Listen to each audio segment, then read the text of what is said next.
याद रखो, ध्यान जहां जाता है जीवन वैसा ही बन जाता है। अगर ध्यान फूल पर है तो तुम्हारे भीतर खुशबू आएगी। अगर ध्यान कांटे पर है तो तुम्हारे भीतर चुभन पैदा होगी। अगर ध्यान रोशनी पर है तो भीतर उजाला होगा। अगर ध्यान अंधकार पर है तो भीतर अंधेरा भर जाएगा। ये तुम्हारे ऊपर है कि तुम किस ओर देख रहे हो। जरा एक उदाहरण सोचो। दो आदमी बाजार से गुजर रहे हैं। एक की नजर सड़क पर गिरे कूड़े पर है।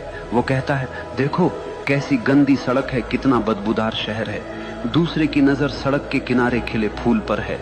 वो कहता है, वाह कितनी सुंदर खुशबू है, कितनी प्यारी धूप है।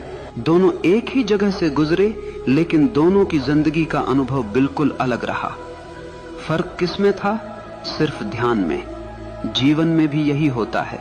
तुम्हारे चारों तरफ अच्छाई भी है, बुराई भी है, रोशनी भी है, अंधेरा भी है, प्यार भी है, नफरत भी है, लेकिन तुम्हारा ध्यान किस पर है यही तय करेगा कि तुम्हारी जिंदगी कैसी होगी।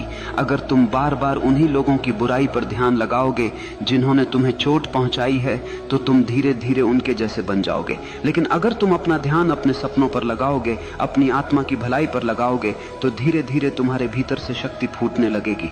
यही कारण है कि महान लोग कभी दूसरों की आलोचना पर ध्यान नहीं देते। वे जानते हैं कि उनका ध्यान सबसे कीमती है, और जो चीज सबसे कीमती होती है उसे बेवजह बर्बाद नहीं किया जाता। अब सोचो, अगर तुम्हारे पास एक हीरा हो तो क्या तुम उसे किसी गटर में फेंक दोगे? नहीं ना।